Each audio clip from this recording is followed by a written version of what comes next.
श्री स्वामी समर्थ।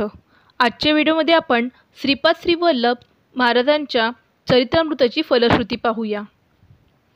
तर पहिला अध्याय वाचल्याने किंवा दुसरा तिसरा हे जे अध्याय आहेत या वाचल्याने तुम्हाला कोणते कोणते म्हणजे तुम्हाला त्याची फळं मिळतील हे आपण पाहूया। तर पहिला अध्याय वाचल्याने घरात शांती नांदते, सुखाची प्राप्ती होते। दुसऱ्या अध्यायाच्या वाचनाने मनातील क्लेशांचे निवारण होते। तिसरा अध्याय वाचल्यामुळे नागदोष निवारण होतो व संतान प्रतिदोष निवारण होते। जर एखाद्याला नागदोष म्हणजे असेल, कालसर्पयोग असतो किंवा एखाद्या त्यामुळे संतान होत नसेल तर त्याचे देखील निवारण या ग्रंथाच्या ह्या अध्यायाच्या वाचनाने होते।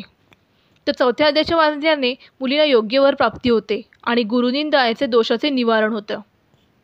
पाचवा अध्याय वाचल्याने विघ्न दूर होते, दैवी कोप होत नाही, दैवतांची कृपा होते। अनेकदा असं होतं की आपल्याला कुलस्वामीचा कोप होतो किंवा काही देवतांचं पूजा करताना किंवा एखादा नवस चुकल्यामुळे थोडंसं देवता नाराज होतात। तर तुम्ही हा जर पाचवा अध्याय वाचलात रेग्युलर तर दैवी कोप होत नाही। सहावा अध्याय हा पितृशापापासून निवृत्ती। जर एखाद्याला पितृदोष असेल तर त्याने हा सहावा अध्याय नक्की वाचावा। सातव्या अध्यायामुळे काय होतं, अज्ञानाचा समूळ नाश होतो। म्हणजे आपल्याला ज्ञानाचं म्हणतात ना, आपल्याला थोडंसं काही गोष्टींचं ज्ञान होतं। अनेक गोष्टींमध्ये आपण कसं असतो की संकुचित वृत्तीमध्ये होतो आणि या अध्यायाच्या वाचनाने आपली जी वृत्ती असते, एक नॅरो माइंडेड लोक असतात ती ब्रॉड माइंडेड आपण म्हणू शकतो आजच्या भाषेमध्ये, तसं होतं। आणि विवेक उत्पन्न होतो, म्हणजे एक योग्य विचार आपण आपल्यामध्ये उत्पन्न होतो। आठव्या अध्यायाच्या वाचनाने संतान प्राप्ती व लक्ष्मी कृपा कटाक्ष लाभ होतो। एखाद्याला संतानाचं म्हणजे मुलं होत नसेल किंवा लक्ष्मी एखाद्याच्या घरात नसेल तर त्यांनी आठवा अध्याय वाचावा। नववा अध्यायामुळे काय होतं, प्रारब्धाचा कर्मनाश होतो। आपले जर काही वाईट कर्म असतात, गरजेचं नाही की आपण ह्या जन्मात केलेली असतात, मागच्या किंवा त्याच्या मागच्या जन्मात देखील केलेली असतात, त्याची फळं देखील आपण ह्या जन्मामध्ये आपण चांगले कर्म करून पण भोगायला लागतात। त्यासाठी नववा अध्याय वाचावा। दहावा अध्यायामुळे काय होतं, दुर्भाग्याचा नाश होतो। अनेकदा काय होतं की लोकांना प्रत्येक बाबतीत अपयश येतं, कारण म्हणतात ना, आमचं दुर्भाग्य आमचे पाठ सोडत नाही, अशी बऱ्याच लोकांचं बोलणं असतं। तर त्यासाठी तुम्ही दुर्भाग्याचा नाश होण्यासाठी 10वा अध्याय वाचावा। 11वा अध्याय हा दुर्गुणापासून आपल्याला मुक्ती देतो। अनेकांना वाईट संगतीमुळे काय वाईट विचार किंवा वाईट संस्कार लागलेले असतात, तर एखाद्याचा हा 11वा अध्याय वाचला तर त्याच्यापासून त्यांची मुक्ती होते। 12व्या अध्यायामुळे शरीर आरोग्य प्राप्ती होते। 13व्या अध्यायामुळे व्यवसाय वृद्धी व पशुवृद्धी होते।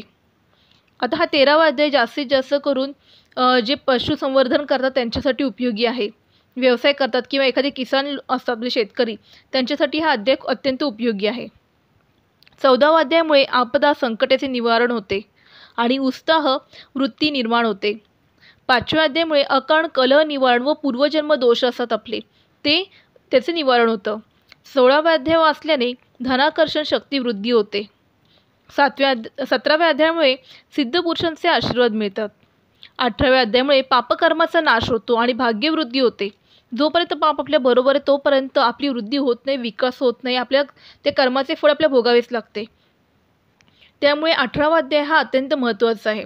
जेव्हा आपले पापकर्म फिटतात किंवा आपले भोग पूर्ण संपले जातात त्याच्यानंतरच आपले दिवस चांगले येतात, तर त्याच्यासाठी आपल्याला 18वा अध्याय महत्त्वाचा आहे। तर 19वा अध्याय त्यामुळे मानसिक क्लेशचे निवारण होतं। 20वा अध्यायामुळे कष्ट निवारण होतात। 21व्या अध्यायामुळे आध्यात्मिक लाभ व पुण्यवृद्धी होते। 22वा अध्याय देखील कर्मदोष निवारणासाठी आहे। 23व्या अध्यायात ऐश्वर्यप्राप्ती होते। 24व्या अध्यायात दाम्पत्य सुख होतं। 25व्या अध्यायामध्ये आर्थिक समस्याचं निराकरण होतं। 26व्या अध्यायात दुर्दैवाचा नाश होतो आणि संतान प्राप्तीसाठी देखील हा 26वा अध्याय आहे। 27व्या अध्यायात देखील म्हणजे 23व्या अध्यायात ऐश्वर्यप्राप्ती होती, तशी 27व्या अध्यायाचे वाचन केल्याने तुम्हाला ऐश्वर्यप्राप्ती व लक्ष्मीप्राप्ती होते। 28वा अध्याय हा विवाह अनुकूल व शीघ्र एखाद्याचा विवाह रखडला असेल तर त्यासाठी हा अध्याय आहे। 29व्या अध्यायामुळे पितृदेवतांचे आशीर्वाद आपल्याला मिळतात। जसे देवांचे आशीर्वाद महत्त्वाचे असतात तसे पितृदेवांचे देखील आशीर्वाद महत्त्वाचे असतात। त्यामुळे हा 29वा अध्याय अत्यंत महत्त्वाचा आहे। 30व्या अध्यायामुळे उज्ज्वल भविष्य होण्यास मदत होते। 31व्या अध्यायामुळे विद्या ऐश्वर्याची प्राप्ती होते। 32व्या अध्यायामुळे सद्गुरू कृपा कटाक्षाची प्राप्ती होते। 33व्या अध्यायामुळे अनुकूल विवाह होण्यास आपल्याला मदत होते। 34वा अध्याय ऋणमोचनासाठी आहे। एखाद्याचं कर्ज असेल तर त्यांनी 34वा अध्याय वाचावा। 35व्या अध्यायामुळे वाकसिद्धी होते, म्हणजे आपली जी वाणी आहे ती आपली सत्य होऊ लागते आणि याचा योग्य वापर करावा। 36वा अध्याय आहे याचा हा अनुकूल दाम्पत्य जीवनासाठी आहे आणि तसंच तो 24वा अध्याय देखील त्याच्यासाठीच आहे. 24 आणि 36वा अध्याय अनुकूल दाम्पत्य जीवनासाठी जर कलेश होत असतील, भांडणं होत असतील तर त्यांच्यासाठी हा अध्याय महत्त्वाचा आहे. 37वा अध्याय हा जीवनात स्थैर्य आणण्यासाठी आहे. 38वा अध्याय हा आत्मस्थैर्यासाठी आहे. 39वा अध्याय हा सर्पदोष निवारणासाठी आहे. 40वा अध्याय हा असद्य कार्यात यश मिळवण्यासाठी आहे.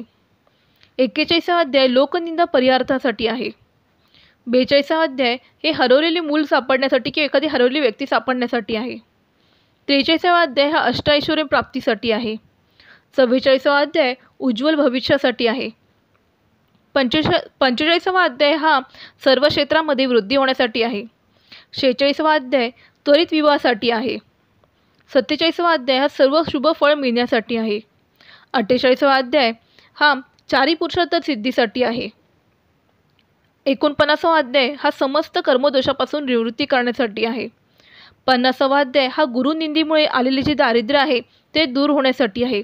अनेकदा आपण शिक्षकांची किंवा आपल्या गुरुची चेष्टा उडवतो, त्यामुळे काय होतं, दोष निर्माण होतो आणि त्याच्यामुळे दारिद्र्य देखील येतं आणि यामुळे आपला गुरुग्रह देखील खराब होतो. तर तो दूर करण्यासाठी जर आपल्याकडून हे जर पाप घडले असेल तर त्यासाठी 50वा अध्याय वाचणं गरजेचं आहे.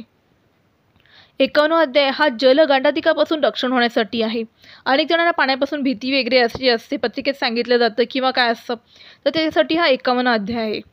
52वा अध्याय हा सर्व समस्यांचे आहेत त्या दूर करण्यासाठी आहेत. आणि 53वा अध्याय हा शेवटचा अध्याय हा महापाप दूर होण्यासाठी आहे. जर तुम्हाला ही माहिती आवडली असेल तर प्लीज माझ्या चॅनल सबस्क्राईब करा, व्हिडिओला लाईक करा, कमेंट करा आणि शेअर करा. धन्यवाद.